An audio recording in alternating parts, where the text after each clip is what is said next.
अब देखो यार, अगर तुम लोगों ने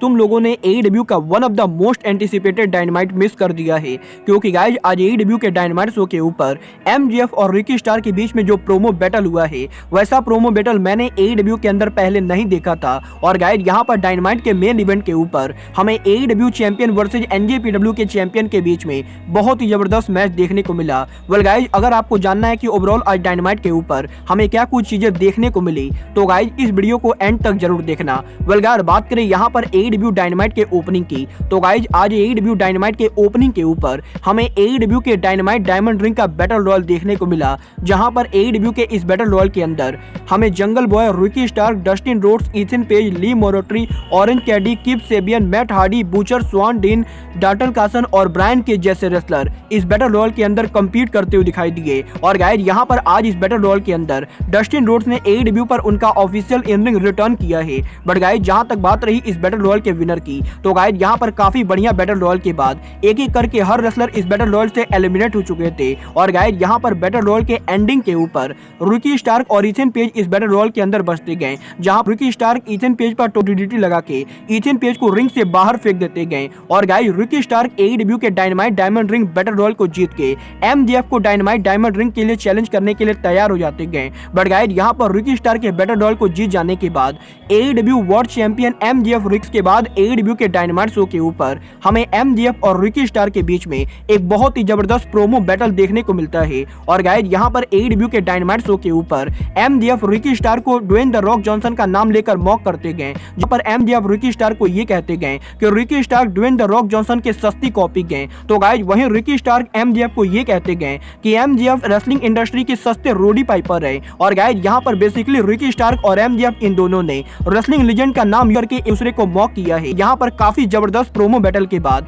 AEW के इस सेगमेंट के एंडिंग के ऊपर MJF रिकी स्टार पर अटैक करने की कोशिश करते गए। बट गाइज यहाँ पर रिकी स्टार MJF को नॉक करते हुए MJF के ऊपर स्पीयर हिट कर देते गए। और गाइज रिकी स्टार MJF के वर्ल्ड टाइटल को लेकर MJF को चैलेंज करने को लेकर डील करते गए। वेल गाइज यहाँ पर डायनामाइट पर इस बहुत ही जबरदस्त सेगमेंट के बाद हमें AEW के बैक स्टेज पर जॉन मॉक्सली का प्रोमो सेगमेंट देखने को मिला, जहां पर AEW के बैक स्टेज के ऊपर जॉन मॉक्सली AEW में रेसलर्स के प्रोमो सेगमेंट को लेकर बात करते गए। और गाइज यहाँ पर जॉन मॉक्सली AEW के टॉकर्स को मॉक करते हुए ये कहते गए कि जॉन मॉक्सली बातें करने से ज्यादा लड़ना पसंद करते गए, और इसीलिए AEW के आज होने वाले डायनामाइट के ऊपर John Moxley Blackpool combat club के मैच में रिंग साइड एरिया पर मौजूद रहेंगे। बट गाइज इसके बाद AEW के डायनामाइट शो के ऊपर AEW का TNT title on the line होता है, जहां पर समोआ जो AEW का TNT चैंपियनशिप AEW के former TNT champion Darby Allin के खिलाफ डिफेंड करते गए। और गाइज यहाँ पर समोआ जो और डार्बी एलन के बीच में हमें एक बहुत ही जबरदस्त मैच देखने को मिलता है,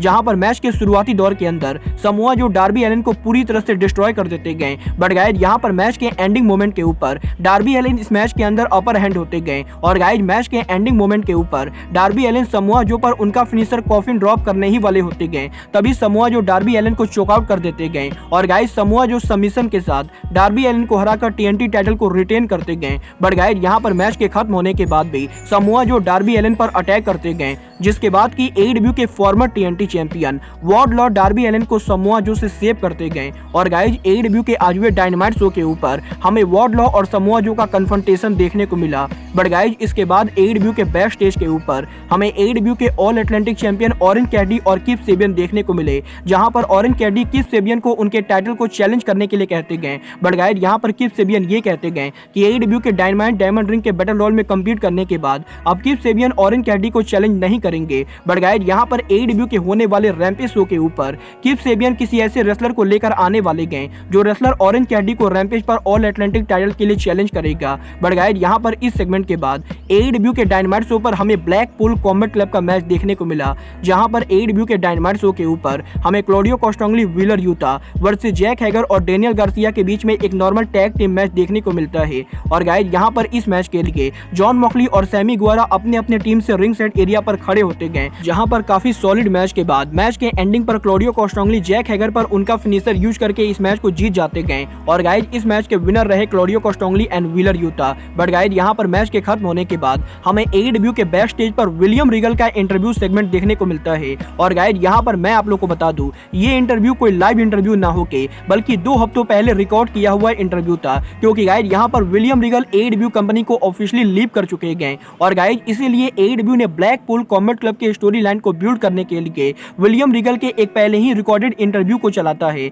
जहां पर AEW के डायनामाइट के ऊपर जब ब्लैकपूल कॉम्बैट क्लब उनका सेलिब्रेशन कर रही होती गए तो गाइज बैक स्टेज के ऊपर William Regal Blackpool combat club को लेकर बात करते गए। और गाइज यहाँ पर विलियम रीगल ये कहते गए कि विलियम रीगल को हमेशा से पता था कि ब्लैकपूल कॉम्बैट क्लब को विलियम रीगल की जरूरत नहीं गए। और गाइज यहाँ पर विलियम रीगल ये कहते गए कि AEW के फुल गियर पर विलियम रीगल ने जॉन मॉक्सली के साथ जो कुछ भी किया था, विलियम रीगल जॉन मॉक्सली और ब्लैकपूल कॉम्बैट क्लब को ये बताना चाहते थे कि ब्लैकपूल कॉम्बैट क्लब को अपनी नजर हमेशा खुली रखनी चाहिए। और गाइज यहाँ पर बेसिकली विलियम रीगल के इस पूरे सेगमेंट के अंदर William Regal Blackpool combat club की तारीफ करते गए। और गाइज विलियम रीगल ये कहते गए कि अब विलियम रीगल को नहीं लगता है कि ब्लैकपूल कॉम्बैट क्लब को विलियम रीगल की जरूरत है। और गाइज कुछ इस तरीके से AEW के डायनामाइट शो के ऊपर AEW कंपनी विलियम रीगल का आखिरी सेगमेंट चलाती गई, जिसके बाद की AEW के commentator Tony Shivani John Moxley से विलियम रीगल को लेकर बात करने की कोशिश करते गए। बट गाइज यहाँ पर जॉन मॉक्सली विलियम रीगल को बात करने को लेकर मना कर देते गए। और गाइज यहाँ पर जॉन मॉक्सली ये कहते गए कि ब्लैकपूल कॉम्बैट क्लब करंटली उनका पूरा फोकस जेरिको अप्रिसिएशन सोसाइटी पर रखने वाली गए।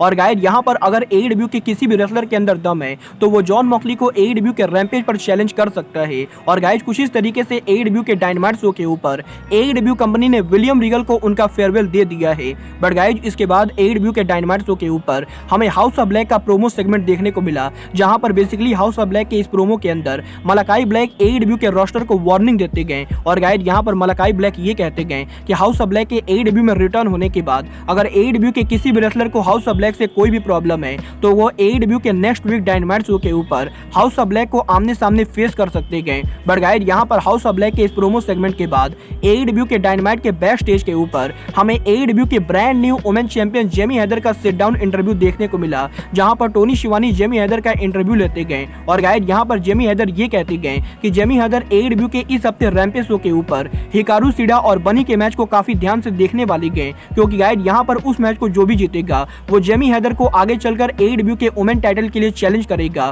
और गाइज बेसिकली AEW ने इस चीज को कंफर्म कर दिया है कि इस हफ्ते रैम्पेज पर हिकारू सीडा और बनी के मैच के विनर AEW में AEW के वुमेन टाइटल की अगली कंटेंडर होगी। बट गाइज इसके बाद AEW के डायनामाइट शो के ऊपर हमें AEW की TBS champion Jade Cargill action में देखने को मिली, जहां पर AEW के डायनामाइट शो के ऊपर हमें Jade Cargill and Buddy versus Madison Rayne, Kiera Hogan और स्काई ब्लू के बीच में 6 वुमेन टैग टीम देखने को मिलता है। और गाइज यहां पर मुझे तो बेसिकली इस मैच में कुछ खास देखने को नहीं मिला, क्योंकि गाइज यहां पर ये मैच हमेशा की तरह एक और बोरिंग मैच था। और गाइज यहां पर काफी बोरिंग वुमेन मैच के बाद जेड कारगिल इस मैच को आराम से जीत जाती गए, जहां पर इस मैच के विनर रही Jade Cargill and Buddy. But guys इसके बाद AEW के बैक स्टेज के ऊपर हमें टोनी शिवानी सराया का इंटरव्यू लेते हुए दिखाई देते गए, जहां पर AEW के बैक स्टेज के ऊपर टोनी शिवानी सराया के इंटरव्यू लेते उससे पहले ही ब्रिट बेकर सराया को इंटरप्ट कर देती गए। और गाइज यहां पर ब्रिट बेकर सराया को फ्यूचर टैग टीम मैच के लिए चैलेंज करती गए, जहां पर ब्रिट बेकर सराया को ये कहती गए कि 12 जनवरी को जब AEW कंपनी फोरम में उनका डायनामाइट शो करेगी तो गाइज यहां पर फोरम में AEW के डायनामाइट शो के ऊपर ब्रिट बेकर सराया को एक बार फिर से फेस करना चाहेंगी। बट गाइज इस बार ये मैच को सिंगल मैच ना होके बल्कि टैग टीम मैच होने वाला है। और गाइज यहां पर ब्रिट बेकर उनकी पार्टनर जेमी हैदर के साथ सराया और उनके पार्टनर को फेस। और गाइज बेसिकली AEW के डायनामाइट शो के ऊपर AEW कंपनी ने सराया का अगला मैच कंफर्म कर दिया है। बट गाइज यहां पर आज डायनामाइट पर इन सभी मैचेज और सेगमेंट के बाद फाइनली डायनामाइट के मेन इवेंट के ऊपर हमें AEW का tag team title on the line देखने को मिला, जहां पर दी अक्लेम AEW का tag team championship NJPW Lucha Libre AAA और ROH के टैग टीम चैंपियन FTR के खिलाफ डिफेंड कर गए। और गाइज फाइनली काफी लंबे टाइम के बाद FTR को फाइनली आज AEW के टैग टीम चैंपियनशिप की अपॉर्चुनिटी मिलती गई। और गाइज यहां पर मैं इस मैच के बारे में ज्यादा डिस्कस नहीं करूंगा, क्योंकि गाइज मैं आप लोग को हाईली रिकमेंड करूंगा कि आप लोग अक्लेम और FTR का मैच एक बार जरूर देखना, क्योंकि गाइज आज इस मैच के अंदर इन दोनों बेबी फेस टीम्स ने एक दूसरे को पूरी तरह से डिस्ट्रॉय कर दिया है। और गाइज अगर आप लोग हार्डकोर रेसलिंग के फैन हो तो आपको ये मैच काफी ज्यादा पसंद आने वाला है।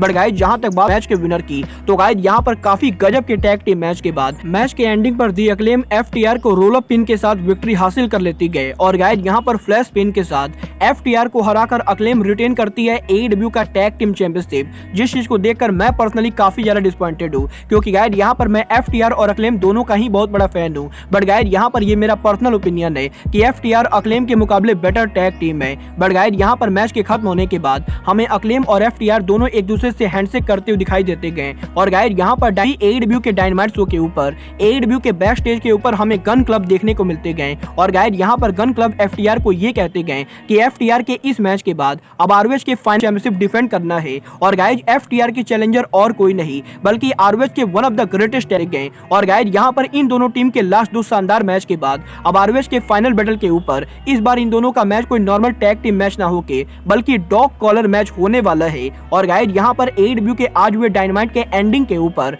टोनी खान की कंपनी ने FTR वर्सेस ब्रिस्को ब्रदर्स के बीच में फाइनल बैटल पर डॉग कॉलर मैच अनाउंस कर दिया है। गाइज आप लोग ROH के फाइनल बैटल पेपर व्यू के लिए एक्साइटेड हो या नहीं, आप लोग मुझे कमेंट करके बताइए। और गाइज आपको AEW का आज हुआ डायनामाइट शो कैसा लगा, आप लोग मुझे ये भी कमेंट करके बताइए। बट गाइज अब आज के इस वीडियो में बस इतना ही, मैं मिलता हूँ आपसे अपने अगले वीडियो में। बट गाइज तब तक के लिए goodbye, good night and bang.